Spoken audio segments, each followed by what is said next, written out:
ay nagsaraw ng ngalang Ray na kung saan ay naganap ang sunog doon sa Club Mojong. Sunog! Club Mojong! Ayan na siya. Ipakilala ko natin si Ray. Kasi kahilan sa pagkasunog ng Club Mojong.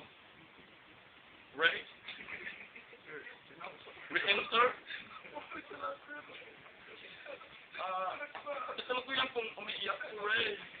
Dahil po sa nasaktan siya sa mga taong nasunog doon sa Club Mojong. Ray, tama na. Alam ko yung tagit ko. Oo, ayan na. Ray.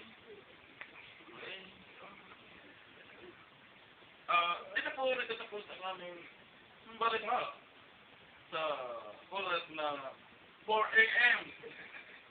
ng August 28. Ito po si Ray Papipa na pabalita sa radyo natin. Ito po!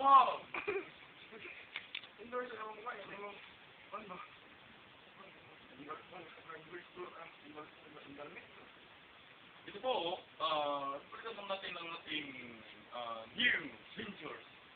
Ang ating mahiwagang luwag na kung saan ay makikita po natin itong emperador.